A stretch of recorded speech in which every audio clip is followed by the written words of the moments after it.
ಸ್ವಾಮಿ ವಿವೇಕಾನಂದ ಹಳೆ ವಿದ್ಯಾರ್ಥಿಗಳ ಸಂಘದ ವತಿಯಿಂದ ಶಾಲಾ ಮಕ್ಕಳಿಗೆ ಸಮವಸ್ತ್ರ ಮತ್ತು ಬ್ಯಾಗ್ ವಿತರಣೆ.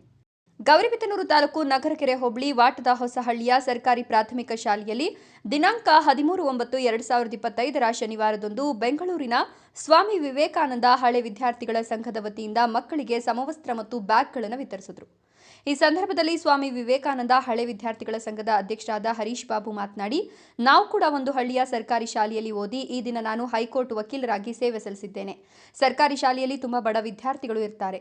ಆದ್ದರಿಂದ ನೀವು ಸಹ ಚೆನ್ನಾಗಿ ಓದಿ ವಿದ್ಯಾವಂತರಾಗಿ ಉನ್ನತ ಮಟ್ಟಕ್ಕೆ ಹೋಗಬೇಕು ಎಂಬುದು ನಮ್ಮೆಲ್ಲರ ಆಸೆ ಅಂತ ಹೇಳಿದರು.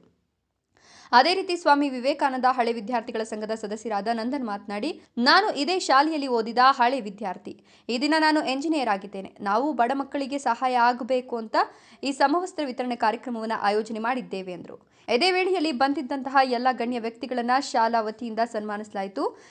ಈ ಸಂದರ್ಭದಲ್ಲಿ ಸ್ವಾಮಿ ವಿವೇಕಾನಂದ ಹಳೆ ವಿದ್ಯಾರ್ಥಿಗಳ ಸಂಘದ ಸದಸ್ಯರಾದ ಕೆಜಿಬಿ ಗುಪ್ತಾ, ಕೆವಿಎಸ್ ಶೇಖರ್ ಮತ್ತು ವಾಟದ ಹೊಸಹಳ್ಳಿ ವಾಸವಿ ಸಂಘದ ಹರೀಶ್ ಬಾಬು, ಶಾಲೆಯ ಮುಖ್ಯ ಶಿಕ್ಷಕರಾದ ರಾಮಚಂದ್ರಪ್ಪ, ಎಲ್ಲ ಶಾಲಾ ಶಿಕ್ಷಕಿಯರು ಮತ್ತು ಶಿಕ್ಷಕರು ಹಾಗೂ ಶಾಲಾಭಿವೃದ್ಧಿ ಸಮಿತಿಯ ಅಧ್ಯಕ್ಷರಾದ ಅಪ್ಸರ್ ಬಾಷಾ, ಸದಸ್ಯರಾದ ನವೀನ್, ನಾಗಭೂಷಣಚಾರಿ, ಊರಿನ ಮುಖಂಡರಾದ ಮಂಜುನಾಥ್ ಉಪಸ್ಥಿತರಿದ್ದರು. ನಮಸ್ತೆ. ನಾವು ಬೆಂಗಳೂರಿನ ವಿವೇಕಾನಂದ ಹಳೆ ವಿದ್ಯಾರ್ಥಿಗಳ ಸಂಘದಿಂದ ಬಂದಿದ್ದೀವಿ. ನಾವು ಈ ಊರಲ್ಲಿ ಓದಿ, ಈ ಊರಲ್ಲಿ ಹುಟ್ಟಿ ಬೆಳೆದು ಓದಿ ಮತ್ತು ಬೆಂಗಳೂರು ಬಂದು ಬೆಂಗಳೂರ ಹೆಚ್ಚಿನ ವಿದ್ಯಾಭ್ಯಾಸ ಮಾಡಿದಂಥ ನಮ್ಮ ಅಸೋಸಿಯೇಷನ್ನ ಮೆಂಬರ್ ಆದಂಥ ನಮ್ಮ ನಂದನ್ ಅವರು ಹೇಳಿದ ಮೇಲೆಗೆ ನಾವು ಅವರಿಗೆ ನಮಗೆ ಹೀಗೆ ನಮ್ಮ ಊರಲ್ಲಿ ಹೀಗೆ ಸ್ಕೂಲ್ ಇದೆ, ಸ್ಕೂಲ್ ಮಕ್ಕಳಿಗೆ ಹೀಗೆ ಬಟ್ಟೆಗಳನ್ನ ಹಂಚಬೇಕು ಅಂತ ಇದ್ದೀವಿ ಅಂತ ಕೇಳಿದ್ರು. ಅದಕ್ಕೆ ನಾವೆಲ್ಲ ಭಾಳ ಸಂತೋಷ ಆಗಿ ನಾವು, ಯಾಕಂದರೆ ನಾವು ರೂರಲ್ ಬ್ಯಾಕ್ಗ್ರೌಂಡಿಂದ ಬಂದಿರೋದು, ನಾವು ಇದೇ ಥರ ಹಳ್ಳಿಯಿಂದ ಬಂದು ಬೆಂಗಳೂರಲ್ಲಿ ಫ್ರೀ ಹಾಸ್ಟೆಲಲ್ಲಿದ್ದು ಓದ್ಕೊಂಡು ಇವತ್ತಿನ ದಿನ ನಾವು ಅನುಕೂಲವಾಗಿದ್ದೀವಿ. ಅದೇ ಥರ ಮಕ್ಕಳಿಗೆ ನಮ್ಮ ಕೈಯಲ್ಲಾಗಿ ಸಹಾಯ ಮಾಡಬೇಕು ಅನ್ನೋ ದೃಷ್ಟಿಯಿಂದ ನಾವು ಸಂತೋಷವಾಗಿ ಒಪ್ಪಿ ನಮ್ಮ ಅಸೋಸಿಯೇಷನ್ ಮೆಂಬರ್ಸ್ ಕೈಯಲ್ಲಿ ಆದಂತಹ ಹಣನ ಬೇಕಾದಂಥ ಹಣನ ವ್ಯವಸ್ಥೆ ಮಾಡಿಕೊಂಡು ಇವತ್ತಿನ ದಿನ ಆ ಬಟ್ಟೆಗಳನ್ನ ವಿದ್ಯಾರ್ಥಿಗಳಿಗೆ ಕೊಡೋದಕ್ಕೋಸ್ಕರ ನಾವು ಇವತ್ತಿನ ದಿನ ಅದಕ್ಕೆ ಬಂದಿದ್ದೀವಿ. ಅದೇ ಥರ ನಮ್ಮ ಹಳೆ ವಿದ್ಯಾರ್ಥಿಗಳಾದಂಥ ನಮ್ಮ ಶಶಿಶೇಖರ್ ಅವರು ಸ್ಕೂಲ್ ಬ್ಯಾಗ್ಸ್ಗಳನ್ನ ಕೊಡಬೇಕು ಅಂತ ಅಂದ್ಕೊಂಡು ಅವರು ಸ್ಕೂಲ್ ಬ್ಯಾಗ್ಸ್ ವ್ಯವಸ್ಥೆ ಮಾಡಿದ್ರು. ಅದನ್ನು ಕೂಡ ಇವತ್ತಿನ ದಿನ ವಿದ್ಯಾರ್ಥಿಗಳಿಗೆ ಹಂಚಬೇಕು ಅಂತ ನಾವು ಅಂದ್ಕೊಂಡಿದ್ದೀವಿ.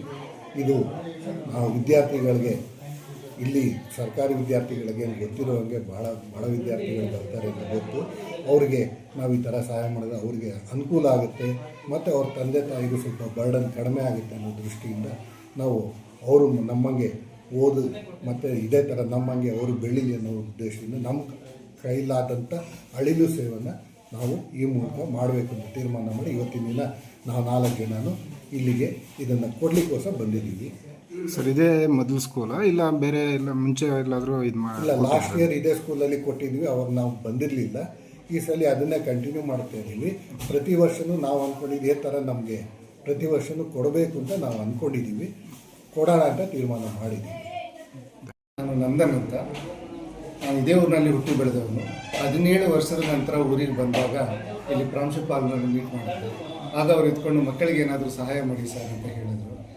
ಆವಾಗ ಶುರು ಮಾಡಿದ್ದು ಇದು ಯೂನಿಫಾರ್ಮ್ ಡಿಸ್ಟ್ರಿಬ್ಯೂಷನ್. ಇದು 3ನೇ ವರ್ಷ. 1ನೇ ವರ್ಷ ನಾನು ಸ್ಟಾರ್ಟ್ ಮಾಡಿದೆ. Second year number of students ಜಾಸ್ತಿ ಆದಾಗ ನಮ್ಮ ಅಸೋಸಿಯೇಷನ್ ಎಲ್ಲರೂ ಜೊತೆ ಕೈ ಹಾಕಿ ಜೊತೆಗೂಡಿ ಮಾಡಿದ್ವಿ. ಈಗ 3rd ಇಯರು. ಇವತ್ತು ಅಸೋಸಿಯೇಷನ್ ಪ್ರೆಸಿಡೆಂಟ್ ಅವರು, ಎಕ್ಸಿಕ್ಯೂಟಿವ್ ಕಮಿಟಿಯವರು ಎಲ್ಲ ಬಂದಿರೋದು ಬಹಳ ಸಂತೋಷ ಆಗಿದೆ. ಸೊ ಊರಿಗೆ ಬಂದು ಇಲ್ಲಿ ಊರಿಗೆ ಬಂದರೆ ಒಂಥರ ತವರೂರಿಗೆ ಬಂದಷ್ಟು ಸಂತೋಷ ಆಗುತ್ತೆ. ಸೊ ಮಕ್ಕಳಿಗೆ ಯಾವ ಥರ ಅನುಕೂಲ ಮಾಡ್ಬೋದು ಅಂತಲೂ ಯೋಚನೆ ಮಾಡ್ತಾಯಿದ್ದೀವಿ. ಪುಸ್ತಕಗಳ ಸ್ವಲ್ಪ ತಂದಿದ್ದೀವಿ. ಲೈಬ್ರರಿ ಇಂಪ್ರೂವ್ ಮಾಡಬೇಕು ಅಂತ ಯೋಚನೆ ಮಾಡ್ತಾಯಿದ್ದೀವಿ. ಸೊ ಯಾವಾಗ ಮಕ್ಕಳು ಓದಿ ಅವರ ಕಾಲ ಮೇಲೆ ಅವರೇ ನಿಂತ್ಕೊಳ್ತಾರೋ ಆವಾಗ ಸಮಾಜ ಬದಲಾಗುತ್ತೆ. ನಾವು ಅದೇ ದಾರಿಲಿ ನಡೆದು ಬಂದಿರೋರು, ಈಗ ಇರೋ ಮಕ್ಕಳು ಅದೇ ದಾರಿಲಿ ಬರಲಿ ಅಂತ ಅವ್ರಿಗೆ ಒಂದು ಉತ್ತೇಜನ ಕೊಡಬೇಕು ಅಂತ ಬಂದಿದ್ದೀವಿ.